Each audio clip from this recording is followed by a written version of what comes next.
Academy. Hi friends, welcome to Harish academy. ఈరోజు వార్తలు నిలిచిన జాతీయ అంతర్జాతీయ రాష్ట్రీయ అంశాల గురించి, వార్తలు నిలిచిన వ్యక్తులు, అవార్డులు, పుస్తకాలు, మరి క్రీడా సంబంధిత సమాచారం, ఒక్కొక్క అంశాన్ని వివరంగా తెలుసుకుందాం. ఈరోజు ఫస్ట్ టాపిక్ వచ్చేసి ఇటీవల ఎకానమీ రిలేటెడ్గా రెగ్యులర్గా రిపీటెడ్గా వార్తలు నిలుస్తున్న ఒక అంశము ఇండియాస్ గ్రోత్ రేట్ ఎస్టిమేట్స్, భారతదేశం యొక్క వృద్ధి అంచనాలు. మనం చాలా అంతర్జాతీయ సంస్థలు మరియు భారతదేశానికి సంబంధించిన ప్రముఖ ఎకానమీ రిలేటెడ్ సంస్థలు ఏవైతే ఉంటాయో వారు విడుదల చేసిన అంచనాలు భారతదేశం యొక్క వృద్ధి రేటు ప్రస్తుత ఆర్థిక సంవత్సరం కానీ రానున్న ఆర్థిక సంవత్సరంలో కానీ ఏ విధంగా ఉండబోతోంది అని చెప్పేసేసి. సో ఈరోజు మూడీస్ రేటింగ్ సంస్థ భారతదేశం యొక్క వృద్ధి రేటును ప్రస్తుత ఆర్థిక సంవత్సరంలో 6.6%గా అంచనా వేస్తూ వార్తల్లోకి వచ్చింది.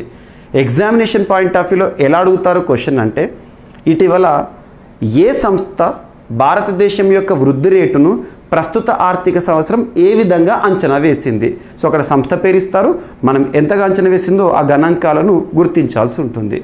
సో ముఖ్యంగా వరల్డ్ బ్యాంకు, ఏడీబీ కానివ్వండి, ఐఎంఎఫ్ కానివ్వండి, లేదంటే యుఎన్సిటిఏడి కానివ్వండి, లేదంటే భారతదేశానికి సంబంధించిన ఆర్బీఐ కానివ్వండి, అండ్ మినిస్ట్రీ ఆఫ్ ఫైనాన్స్ వారు కానివ్వండి. సో అలా వివిధ అంచనాలు ఏవైతే మనం డిస్కస్ చేస్తున్నామో తరచు వాటిని చూడండి. మీకు ఇప్పటికే దాదాపు ఒక 25 to 30 ఇష్యూస్ చెప్పాను. భారతదేశం యొక్క వృద్ధిని ఎవరెవరు ఎంతగా అంచనా వేస్తున్నారని మినిమం ఒక 25 to 30 ఎస్టిమేట్స్ చెప్పాను. అవి కరెంట్ ఎకానమీలో చాలా చాలా ఇంపార్టెంట్, గుర్తుపెట్టుకోండి. సో ఇక్కడ చూడండి, మూడీస్ రేటింగ్ సంస్థ ఏ విధంగా అంచనా వేస్తుంది ప్రస్తుత ఆర్థిక సంవత్సరం అంటే 2024 ఏప్రిల్ 1 నుండి 2025 మార్చ్ 31 వరకు, మార్చ్ లాస్ట్ వరకు భారతదేశం యొక్క జీడిపి గ్రోత్ రేట్ ఎస్టిమేట్స్ ఎంతగా ఉండబోతుందట అంటే 6.6%గా ఉండబోతుందట. మనం ఇది గుర్తుంచుకోవాలి. ఈ ఫైనాన్షియల్ ఇయర్ అని చెప్పేసి గుర్తుంచుకోవాలి, ఫైనాన్షియల్ ఇయర్ 25 గుర్తుపెట్టుకోండి. ఓకేనా? సో ఇది ఫస్ట్ టాపిక్. అండ్ సెకండ్ వచ్చేసేసి ఇండియాస్ ట్రేడింగ్ పార్ట్నర్గా ఇప్పటి వరకు నెంబర్ 1 పొజిషన్లో యుఎస్ఏ ఉండేది. లాస్ట్ ఫినాన్షియల్ ఇయర్లో భారతదేశంతో లార్జెస్ట్ ట్రేడింగ్ పార్ట్నర్గా అమెరికాను అధిగమించి చైనా మొదటి స్థానంలో నిలిచింది. ఆ వాల్యూస్ కూడా గుర్తుపెట్టుకోవాలి. అంటే వాణిజ్య భాగస్వామి, భారతదేశం ఇతర దేశాలతో వాణిజ్యాలు నిర్వహిస్తుంది, వాణిజ్యంను, ట్రేడ్ని, లేదా ఇతర దేశాలు భారతదేశానికి ఎగుమతులు దిగుమతులు చేస్తూ ఉంటాయి. అలా లాస్ట్ ఫినాన్షియల్ ఇయర్లో భారతదేశం ఏ దేశంతో ఎక్కువగా వాణిజ్యాన్ని నిర్వహించింది అనే అంశం అన్నట్టు. ఇప్పటి వరకు అమెరికాతో టాప్ పొజిషన్ ఉండే, అమెరికానే భారతదేశానికి లార్జెస్ట్ ట్రేడింగ్ పార్ట్నర్గా ఉండే, వాణిజ్య భాగస్వామిగా. ఇప్పుడు అమెరికాను కూడా అధిగమించి లాస్ట్ ఫినాన్షియల్ ఇయర్కి అంటే 2023 ఏప్రిల్ 1 నుండి 2024 మార్చ్ 31 వరకు గడిచిన ఫిజికల్ ఇయర్, ఫినాన్షియల్ ఇయర్ ఏదైతే ఉందో ఆ సంవత్సరంలో చైనా మొదటి స్థానంలో నిలిచింది. ఇక్కడ చూడండి. So China overtakes US, China overtakes US, China అమెరికాను అధిగమించింది. ఏ విషయంలో? భారతదేశంతో చేస్తున్న వాణిజ్యం విషయంలో. US to become India's top trading partner. India's largest trading partner ఎవరు గడిచిన ఆర్థిక సంవత్సరంలోనే ఎగ్జామినేషన్ పాయింట్ ఆఫ్ వ్యూలో అడగవచ్చు. చైనా. ఎవరిని అధిగమించి అంటే అమెరికాని అధిగమించి. మరి ఆ వాల్యూస్ ఎంతలో కూడా చూద్దాం. సో చూడండి, ఇన్ ద ఫిజికల్ ఇయర్ అంటే లాస్ట్ ఫినాన్షియల్ ఇయర్ 2023 ఏప్రిల్ 1 నుండి 2024 మార్చ్ 31 రీసెంట్గా ముగిసిన ఆర్థిక సంవత్సరంలో China has overtaken the US as India's largest trading partner with total two way commerce అంటే ఎగుమతులు దిగుమతులు అన్నీ కలిపి $118.4 బిలియన్. భారతదేశంతో వాణిజ్యం అనేది చైనాతో ఏ విధంగా జరిగిందంటే $118.4 బిలియన్ జరిగిందంట, గుర్తుంచుకోండి. ఓకేనా? ఇది ఎగ్జామినేషన్ పాయింట్ ఆఫ్ వ్యూలో అడిగే అవకాశం ఉంది. అండ్ ఎవరిచ్చారు ఈ గణాంకాలు అంటే గ్లోబల్ ట్రేడ్ రీసెర్చ్ ఇనిషియేటివ్ వారు రిలీజ్ చేసిన గణాంకాల ఆధారంగా India's exports China rose by 8.7%. భారతదేశంలో చైనాకు ఎక్స్పోర్ట్స్ ఎగుమతులు ఎంతగా పెరిగినాయంటే 8.7% పెరిగిందంట, గుర్తుంచుకోండి, గత ఆర్థిక సంవత్సరంతో పోలిస్తే. సో ఈ పాయింట్ గుర్తుంచుకోండి సరిపోతుంది. $118.4 బిలియన్ వాణిజ్యం అనేది రెండు దేశాల మధ్య జరిగింది. అలా చైనా భారతదేశంతో అతిపెద్ద వాణిజ్య భాగస్వామిగా నిలిచిపోయింది. అండ్ డెంగీకి ఒక టీకా ఇటీవల వార్తల్లోకి వచ్చింది. ఇటువంటి ఇన్నోవేషన్స్ వార్తల్లోకి వస్తే, వార్తలు ఇచ్చిన వ్యాధులు కానివ్వండి, ఆ వ్యాధులకు అడ్డుకట్ట వేసే వ్యాక్సిన్లు కానివ్వండి వార్తల్లోకి వస్తే, ఏ సంస్థ ఏ టీకాను అభివృద్ధి చేసింది, లేదా ఏ వ్యాధి ఏ ప్రాంతంలో అవుట్బ్రేక్ లేదా ఏ ప్రాంతంలో ప్రభావితం చేసింది, ఇవి గుర్తుంచుకుంటే చాలు. సో ఇక్కడ ఇటీవల వార్తల్లోకి వచ్చిన ఒక టీకా, ఆ టీకా పేరు ఏంటంటే క్యూడెంగా. సో క్యూడెంగా అనే ఒక వ్యాక్సిన్ ఇటీవల వార్తల్లోకి వచ్చింది. ఆ టీకాని అభివృద్ధి చేసిన సంస్థ పేరు ఏంటంటే తకెడా. ఈ పేర్లు వింటే మనకి ఏ దేశం గుర్తొస్తుంది? క్యూడెంగా, తకెడా, ఇటువంటి పదాలు వింటే మనకు గుర్తుకు రావాల్సిన దేశం జపాన్. సో జపాన్ దేశానికి సంబంధించిన తకెడా అనే ఒక సంస్థ, ఫార్మా సంస్థ వారు అభివృద్ధి చేసిన క్యూడెంగా అనే ఒక వ్యాక్సిన్ దేనికి అడ్డుకట్ట వేస్తుందంటే డెంగీకి సంబంధించి డెంగీ వ్యాక్సిన్ ఇటీవల వార్తల్లోకి వచ్చింది. దీనికి WHO వరల్డ్ హెల్త్ ఆర్గనైజేషన్, ఐక్యరాజ్య సమితికి అనుబంధంగా పనిచేస్తున్న ప్రపంచ ఆరోగ్య సంస్థ ఇటీవల ఆమోద ముద్ర వేసింది. WHO హెడ్ క్వార్టర్ ఇక్కడ జెనీవా, స్విట్జర్లాండ్. ఈ సంస్థకి చీఫ్గా, డైరెక్టర్గా ప్రస్తుతం టెడ్రాస్ అదనం గారు విధులు నిర్వర్తిస్తున్నారు, గుర్తుపెట్టుకోండి. సో డెంగీ కట్టడికి రూపొందించిన ఒక టీకాకు ప్రపంచ ఆరోగ్య సంస్థ రీసెంట్గా ఆమోదం తెలిపింది. ఈ వ్యాధి నుంచి ఉపశమనం పొందడానికి ఈ చర్య ఉపకరిస్తుందంట. ఈ ఏడాది ఆసియా, లాటిన్ అమెరికా దేశాల్లో డెంగీ విజృంభణ పెరిగిన నేపథ్యంలో ఈ అంశానికి ప్రాధాన్యత పెరిగింది. జపాన్కు చెందిన ఔషధ సంస్థ తకెడా అనే సంస్థ ఈ టీకాను అభివృద్ధి చేసింది. దీని పేరు క్యూడెంగా, గుర్తుంచుకోండి. 6 నుండి 16 ఏళ్ల మధ్య వయసున్న చిన్నారులకు ఈ వ్యాక్సిన్ ఇవ్వచ్చు అని చెప్పేసి WHO ఆమోద ముద్ర వేసింది, గుర్తుపెట్టుకోండి. అండ్ నెక్స్ట్, తరచూ వార్తలు నిలుస్తున్న అంశాల్లో IITs are very very important.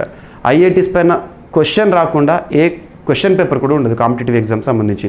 రీసెంట్గా ABPSCకి సంబంధించిన గ్రూప్స్ పోటీ పరీక్షల్లో 5 ప్రశ్నలు 6 ప్రశ్నలు IITలకు సంబంధించి ఒకే పేపర్లో అడిగారు, అవుట్ ఆఫ్ 150 మార్క్స్లో. సో కాబట్టి ఇంపార్టెంట్. అందుకోసం మీకు నేను GVK స్టడీ సర్కిల్ యాప్లో CA 360లో IITస్కి సంబంధించి స్పెషల్గా ఫోకస్ చేస్తున్నాను. లాస్ట్ 2023 ఇయర్లో అయితే దాదాపు IITలకు సంబంధించి ఒక 80 to 100 టాపిక్స్ని సింగిల్గా మీకు PDF రూపంలో కూడా అందించాను, ఒకసారి చూడండి. ఎస్. సో ఇక్కడ IIT మండి అంటే హిమాచల్ ప్రదేశ్. IIT మండి శాస్త్రవేత్తలు రీసెంట్గా అభివృద్ధి చేసిన ఒక ఫైబర్ లేదా ఒక బయోడిగ్రేడబుల్ న్యాచురల్ ఫైబర్ వార్తల్లోకి వచ్చింది. అదేంటంటే కెనాఫ్ ఫైబర్. దీన్ని ఎందులో యూజ్ చేస్తారంటే ఇది ఒక హై డెన్సిటీ పాలీఇథిలిన్ అంట. High density పాలీఇథిలిన్.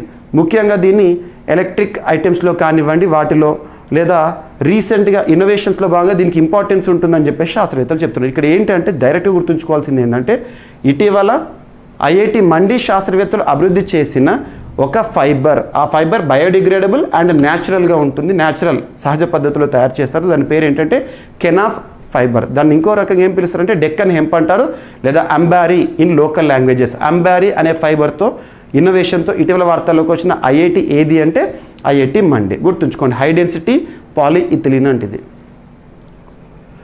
And cotton candy లాంటి మెత్తటి గ్రహాన్ని ఇటీవల శాస్త్రవేత్తలు గుర్తించారు. కాటన్ క్యాండీలా అంటే సో రీసెంట్గా కాటన్ క్యాండీపై నిషేధము అనే అంశాన్ని మనం తరచూ చూసాము. ఇక్కడ కాటన్ క్యాండీ అనే పదం వార్తలకు వచ్చినప్పుడు మీకు లింక్ చేస్తున్నాను. రోడమైన్ B అనేది కారణం, ఇటువంటివి చూసాము. ఇక్కడ ఒక గ్రహాన్ని కనుగొన్నారంట, అదేంటో చూడండి. సౌర కుటుంబంలో గుర్తించిన శాస్త్రవేత్తలు సౌర కుటుంబం వెలుపల ఒక నక్షత్రం చుట్టూ తిరుగుతున్న భారీ గ్రహాన్ని శాస్త్రవేత్తలు గుర్తించారు రీసెంట్గా. అది మన గురుగ్రహం కన్నా ఏకంగా 50% పెద్దగా ఉందంట. అయితే దాని బరువు గురుడిలో 7వ వంతు ఉందని కనుగొన్నారు. ఒక రకంగా ఇది మృదువైన కాటన్ క్యాండీ అంతా సాంద్రతను మాత్రమే కలిగి ఉంటుందని చెప్తున్నారు. ఈ మెత్తటి గ్రహానికి ఏం పేరు పెట్టారట అంటే WASP-193b. ఇటీవల వార్తల్లోకి వచ్చిన WASP-193b అనున్నది ఏంటి అని ఎగ్జామినేషన్ పాయింట్ ఆఫ్ వ్యూ అడగవచ్చు. అది మనకు 1200 కాంతి సంవత్సరాల దూరంలో ఉంది అంట, గుర్తుంచుకోండి. అండ్ సూర్యుడి నుంచి వెలువడ్డ ఒక భారీ జ్వాల, దీనికి సంబంధించిన పరిశోధనతో నాసా శాస్త్రవేత్తలు వార్తల్లోకి వచ్చారు. ఇటీవల సూర్యుడికి సంబంధించిన పరిశోధనలు కానీ సూర్యుడికి సంబంధించిన సౌర తుఫాన్లు కానివ్వండి తరచూ వార్తల్లోకి వస్తున్నాయి. సో గత 2 దశాబ్దాల్లో ఎన్నడూ లేనంత పెద్ద సౌర జ్వాల సూర్యుడి నుంచి వెలువడిందంట. గత మంగళవారం జరిగిన ఈ పరిణామాన్ని అమెరికా అంతరిక్ష సంస్థ నాసాకు చెందిన సోలార్ డైనమిక్స్ అబ్జర్వేటరీ సంస్థ వారు చేసిన పరిశోధనలో క్లిక్ అనిపించారంటే ఆ ఫోటో ఏదైతే ఉంటుందో మనకి విడుదల చేయడం జరిగింది. 2005 తర్వాత బాణుడి నుంచి వెలువడిన అత్యంత శక్తివంతమైన ఎక్స్రే జ్వాల ఇదే అని చెప్తున్నారు శాస్త్రవేత్తలు, గుర్తుంచుకోండి. అండ్ తీవ్రస్థాయి సౌర తుఫాన్లు భూమిపై విరుచుకుపడి ఆకాశంలో దేదీప్యమాన అరోరాలను సృష్టించిన కొద్ది రోజులకే ఈ పరిణామం జరిగిందంట, గుర్తుంచుకోండి. అండ్ గర్భస్థ శిశువుకు కూడా జీవించే హక్కు ఉంటుంది. మనకు రాజ్యాంగంలో ప్రాథమిక హక్కులు 3వ భాగంలో ప్రాథమిక హక్కుల్లో ఆర్టికల్ 21, దాని గురించి మనం ఇన్ డీటెయిల్గా నేర్చుకుంటాం. అందులో భాగంగా జీవించే హక్కు ఆర్టికల్ 21 అనేది గర్భస్థ శిశువులకు కూడా వర్తిస్తుంది. సో కడుపులో పెరిగే పిండానికి కూడా జీవించే హక్కు ఉంటుందని ఇటీవల ఒక సంచలన తీర్పు వార్తల్లోకి వచ్చింది. ఈ అంశాన్ని మనం జీవించే హక్కు ఆర్టికల్ 21 ఆధార్ రాజ్యాంగం జపాన్ అని చెప్పేసి మనము కాన్స్టిట్యూషన్ గురించి నేర్చుకున్నప్పుడు చూస్తూ ఉంటాం. ఇక్కడ చూడండి అసలు ఇష్యూ ఏంటో. గర్భ విచ్ఛిత్తి అంటే అబార్షన్, గర్భ విచ్ఛిత్తిపై సుప్రీంకోర్టు కీలక నిర్ణయం ప్రకటించింది. Medical termination of pregnancy act 1971 పైన 20 ఏళ్ళ ఒక పెళ్లి కాని 20 ఇయర్స్ పెళ్లి కాని యువతి 27 వారాల గర్భ విచ్ఛిత్తికి అనుమతిని నిరాకరించిందంట సుప్రీంకోర్టు. గర్భంలోని శిశువుకు సైతం జీవించే హక్కు ఉందని స్పష్టం చేశారు. గర్భం తొలగించుకోవడానికి అనుమతి నిరాకరిస్తూ ఢిల్లీ హైకోర్టు మే 3న ఇచ్చిన తీర్పును సవాలు చేస్తూ ఒక యువతి దాఖలు చేసిన పిటిషన్ను జస్టిస్ బిఆర్ గవాయ్ నేతృత్వంలోని జడ్జీలు చెప్పడం జరిగింది, గుర్తుంచుకోండి. అండ్ విద్యుత్ ఉత్పత్తి సామర్థ్యంలో 50% కన్నా దిగువకు బొగ్గువాటనంట. సో టోటల్ విద్యుత్ ఉత్పత్తి 100% అనుకుంటే అందులో 50% కంటే తక్కువకు పడిపోయిందంట బొగ్గువాట. 1960s తర్వాత ఈ పరిణామం చోటు చేసుకోవడం ఇదే మొదటిసారి అంట. సో ఇక్కడ చూడండి, ఈ ఏడాదిలో తొలి త్రైమాసికంలో భారత్లో ఉత్పత్తి అయిన మొత్తం విద్యుత్లో తొలి త్రైమాసికంలో అంటే జనవరి, ఫిబ్రవరి, మార్చిలో బొగ్గు వాటా 50% కన్నా తక్కువకు దిగి వచ్చింది. 1960s తర్వాత ఇలాంటి పరిణామం చోటు చేసుకోవడం ఇదే మొదటిసారి అంట. Institute for energy economics and financial analysis ఈ తాజా నివేదికను చెప్పడం జరిగింది. ఈ ఏడాది జనవరి నుంచి మార్చి మధ్యకాలంలో భారత్ కొత్తగా 13,669 మెగావాట్ల విద్యుత్ ఉత్పత్తి సామర్థ్యాన్ని పెంచుకుంది. ఇందులో 71.5% పునరుత్పాదక వనరుల నుంచే వస్తుందంట. 2030 నాటికి శిలాజేత ఇంధనాల నుంచి ఉత్పత్తి అయ్యే విద్యుత్ వాటాను 50% పెంచుకోవాలన్న లక్ష్యం దిశగా మంచి పురోగతి సాధించినట్లు ఈ నివేదిక పేర్కొంది. అండ్ అరుదైన క్షీరదాన్ని గుర్తిస్తూ మన తెలుగు శాస్త్రవేత్తలు వార్తల్లోకి వచ్చారు. యాక్చువల్గా అది చిట్టెలుకలాగా కనబడుతుంది, ప్రత్యేకంగా దాని ఫీచర్స్ చూశారు. దీనికి ఇంతవరకు ఎటువంటి సైంటిఫిక్ నేమ్ కానీ ఏది కూడా పెట్టలేదు. సో ఇక్కడ చూద్దాము, చిట్టెలుక తరహాలో ఉండే క్షీరదం ఏదైతే ఉంటుందో ఇప్పటివరకు దానికి పేరు కూడా లేదు అసలు. అదేంటో చూడండి ఎక్కడ బయటపడింది. కొత్త చిట్టెలుక జాతికి చెందిన క్షీరదాన్ని శ్రీకృష్ణదేవరాయ విశ్వవిద్యాలయం జువాలజీ విభాగానికి చెందిన శాస్త్రవేత్తలు గుర్తించారు అనంతపురము. ఈ అరుదైన జాతికి చెందిన క్షీరదంగా దీన్ని నిర్ధారించడం జరిగింది. సొరిసిడే కుటుంబానికి చెందిన చిట్టెలుక తరహాలో ఉండే ఈ జీవిని గుర్తించడం జరిగింది. ఏనుగు తొండం మాదిరిగా కదలికలు గల మూతి భాగము, వెడల్పాటి చెవులు, ఒంటె మూపురం వంటి దేహ నిర్మాణం అనేది దీని యొక్క సొంతం అంట, గుర్తుంచుకోండి. అండ్ ఇటీవల వార్తలు నిలిచిన వ్యక్తులను కనుక పరిశీలిస్తే సింగపూర్ ప్రధానిగా లారెన్స్ వాంగ్ ఇటీవల ప్రమాణ స్వీకారంతో వార్తల్లోకి వచ్చారు. సింగపూర్ ప్రధానిగా ప్రమాణ స్వీకారం చేస్తూ వార్తల్లోకి వచ్చిన వ్యక్తి ఎవరంటే లారెన్స్ వాంగ్. గత 2 వీక్స్ బ్యాక్ మీకు చెప్పాను, సింగపూర్ పదవి నుండి ప్రధాని దిగిపోతున్నారు, మే 15వ తేదీన కొత్త ప్రధాని రాబోతున్నారని. సో ఇటీవల రావడం జరిగింది. చూడండి, సింగపూర్ 4వ ప్రధానమంత్రి ఆర్థికవేత్త లారెన్స్ వాంగ్ గత బుధవారం ప్రమాణ స్వీకారం చేశారు. ఈయనకు ముందు 2 దశాబ్దాల పాటు లీ సీన్ లూంగ్ ప్రధానిగా విధులు నిర్వర్తించిన వ్యక్తి. లీ సీన్ లూంగ్ స్థానంలో లారెన్స్ వాంగ్ పేరు గుర్తుంచుకోండి. అండ్ ఇటీవల మరణిస్తూ వార్తల్లోకి వచ్చిన నోబెల్ పురస్కార గ్రహీత ప్రముఖ రచయిత్రి ఇటీవల మరణిస్తూ వార్తల్లోకి వచ్చారు. తన పేరేంటో చూడండి, Alice Munro short story writer, Nobel పురస్కార గ్రహీత ఇటీవల మరణిస్తూ వార్తల్లోకి వచ్చారు, గుర్తుంచుకోండి. ఓకేనా, తను రాసిన పుస్తకం కూడా చాలా ఫేమస్ ఉన్నాయి. What is remembered and dear life అనే ఒక పుస్తకాల ద్వారా ప్రపంచవ్యాప్తంగా సుపరిచితులైన అలైస్ మన్రో కన్నుమూశారు అనారోగ్య సమస్యలు, వృద్ధాప్య సమస్యల కారణంగా. సో ఈరోజు వార్తలు ఇచ్చిన అంశాలు ఒకసారి ర్యాపిడ్గా చూస్తే, మూడీస్ రేటింగ్ సంస్థ భారతదేశం యొక్క వృద్ధి రేటును 6.6% అంచనా వేసింది ఈ ఆర్థిక సంవత్సరంలో. అండ్ భారతదేశంతో అతిపెద్ద వాణిజ్య భాగస్వామిగా చైనా నిలిచింది. అండ్ డెంగీకి ఒక టీకా వార్తల్లోకి వచ్చింది. ఇటీవల తకెడా అనే జపాన్ సంస్థ తయారు చేసిన క్యూడెంగా అనే వ్యాక్సిన్. అండ్ ఐఐటి మండి శాస్త్రవేత్తలు అభివృద్ధి చేసిన ఒక biodegradable natural fibre. And cotton candy లాంటి మెత్తటి గ్రహాన్ని ఇటీవల శాస్త్రవేత్తలు గుర్తించడం జరిగింది.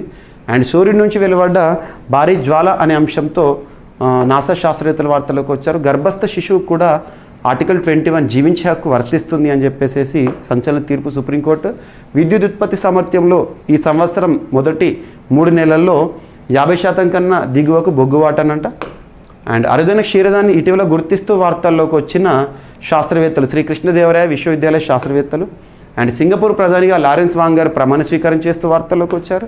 అండ్ ఇటీవల మరణిస్తూ వార్తల్లోకి వచ్చిన ప్రముఖ రచయిత్రి పోయెట్ అలైస్ మన్రో నోబెల్ పురస్కార గ్రహీత.